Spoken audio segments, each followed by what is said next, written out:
Let us see how we have to perform open circuit and short circuit test on transformer. तो सबसे पहले करेंगे open circuit test जिसमें हम निकाल पाएंगे वैल्यू ऑफ कोर लॉस और आयरन लॉस, और उसके अलावा हम निकाल सकते हैं equivalent component of core loss जो रेजिस्टेंस होता है, equivalent component of this leakage reactance, and also the current flowing which is responsible to compensate for these two is no load current. So how to perform this test on transformer? Simply we have to do what? Transformer के low voltage side पर हम एक watt meter, एक ammeter और volt meter लगाएंगे MI suitable range के, और secondary side that is HV side is to be kept open. अब मैंने स्पेसिफिकली कहा कि एलवी साइड को हमें कनेक्ट करना है सप्लाई साइड से और सारे इक्विपमेंट के साथ, और एचवी साइड को ओपन रखना है. वाई? सबसे बड़ा रीजन, लो वोल्टेज माने हाई करंट, हाई वोल्टेज माने लो करंट. अब जब हम ओपन सर्किट टेस्ट करेंगे तो हाई वोल्टेज साइड में ओपन रहेगा, low current is flowing.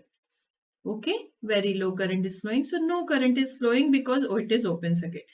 But LV side में जब हम ट्रांसफॉर्मर में इंस्ट्रूमेंट्स लगाएंगे तो उनकी रेंज किस चीज पर डिसाइड होगा? जो करंट फ्लो हो रहा है ट्रांसफॉर्मर के प्राइमरी और सेकेंडरी में उस पर सेकेंडरी साइड पर चूंकि no load current is flowing, so whatever is taken from the primary side as no load current would be low. Therefore, जो LV साइड पर हमें इंस्ट्रूमेंट रेटिंग्स लगानी है that would be in available range, है ना, लो current range. ठीक है. अगर हम इसका रिवर्स करते, माने HV साइड को हम इधर लगाते प्राइमरी में और लो वोल्टेज साइड को सेकेंडरी में, लो वोल्टेज साइड को हाई करंट फ्लो होना है ना, तो उस केस में high voltage side low current that would be very minimum. But high voltage full rated current देना होगा हमें ओपन सर्किट में.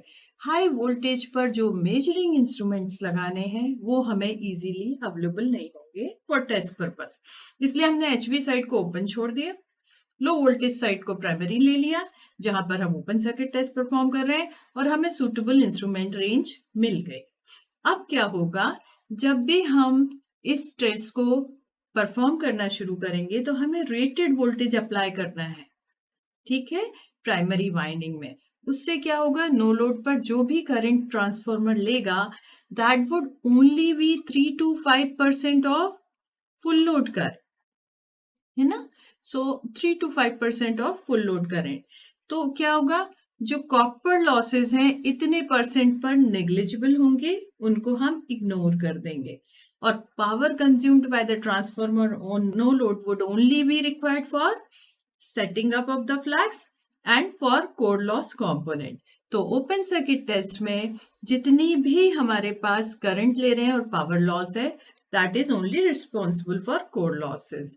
तो हमने जो मीटर रीडिंग ली they would be P open circuit of watt meter current in volt ammeter and V naught in voltmeter. So watt meter is measuring what? Iron losses. Okay. तो अब क्या होगा, हमारे पास रीडिंग्स जो आई this can be taken as V not I not cos phi. तो अब हमारे पास ये दोनों तीनों वैल्यूज तो हैं, सो यहां से मिल गया हमें power factor at no load which is cos phi nought is equal to P by VI, right. And we have checked that इस कंपोनेंट में हमें क्या मिलना है, हमें तो cos phi के अलावा जो नो लोड करंट के कंपोनेंट्स हैं they are IM and IW. This one for magnetising component that is magnetic leakage reactance, जो कि मैग्नेटाइजिंग कंपोनेंट हमने शंट वाइंडिंग में लगाया था इक्विवेलेंट सर्किट में, और this one is for resistive component of it. So loss component or resistive component R naught would be what? V1 by IW. अब question यहाँ है, और V naught by IW and X naught would be V naught by IM. तो हमें IW और IM कैसे मिलेंगे? we already have cos phi component. So this is actually IW component is in phase with flux. So we can write it as cos phi naught. We are already having this. And second component, that is shunt component, is in counter up with it. So this can be taken from.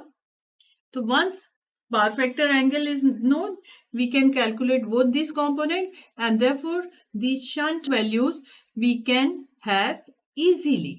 So हमारे पास equivalent circuit के अंदर हमें कौन कौन से दो parameter मिल गए? Shunt winding parameters हमें मिल गए. इसके बाद हम करेंगे शॉर्ट सर्किट टेस्ट. अब शॉर्ट सर्किट टेस्ट के अंदर हमने हाई वोल्टेज वाइंडिंग साइड को सप्लाई को कनेक्ट किया और वहां हमने लगाया वॉट मीटर, एमीटर और वोल्ट मीटर. सेकेंडरी साइड लो वोल्टेज साइड को शॉर्ट कर दिया. देखिए, लो वोल्टेज साइड को शॉर्ट किया तो वहां मैक्सिमम करंट फ्लो हो रहा है. ओके, और हाई वोल्टेज साइड को हम रिड्यूस्ड वोल्टेज देना है.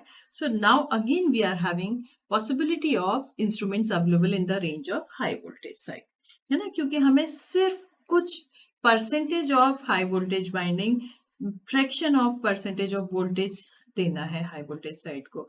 तो लो वोल्टेज हमने अप्लाई किया हाई वोल्टेज वाइंडिंग में, तो क्या होगा? It will circulate rated current in both the windings because LV is shorted. Rated current flow होगा, वो कहाँ से लेंगे? प्राइमरी साइड से. तो हमें शॉर्ट सर्किट करंट फ्लो होने की वजह से प्राइमरी पर भी करंट की रेटेड की वैल्यू मिल गई, और उसकी वजह से हमने उस मोमेंट पर जब रेटेड करंट फ्लो हो रहा है वॉट मीटर, एमीटर और वोल्ट मीटर की रीडिंग नोट कर ली. तो इस समय जो भी पावर ड्रॉ होगा रेटेड करंट पर ड्रॉ हो रहा है तो कॉपर लॉस कंपोनेंट मिल जाएगा, और चूंकि मैग्नेटाइजिंग कंपोनेंट इस टाइम बहुत नेग्लिजिबल होगा तो आयरन लॉसेस को हम यहाँ इग्नोर कर सकते हैं. So now what we are getting during short circuit are power, current and voltage. Okay, so here this power is nothing but the copper loss component, that is ISC whole square into R. Okay, that is referred to primary. तो यहाँ हमारे पास power की reading है, current की reading है. We have got this resistance as power divided by current square. Okay, and then we are having Z also. Impedance of primary and secondary winding, total impedance referred to primary, that we can get from short circuit voltage by short circuit current. Okay, now what? We are left with X. So X can be determined from Z square minus R square. Okay. So here from we have got which components? The primary and secondary winding drop components, that is resistive and reactive component referred to primary side. The rest we can calculate X. We can assume that both the windings are same, so it can be divided into two. Then resistive component, we can have primary resistance by DC resistance measurement, and secondary and primary resistances can be divided. Or we are having turns ratio, so we can resolve them into primary and secondary as turns ratio, अगर turns ratio अलग अलग है.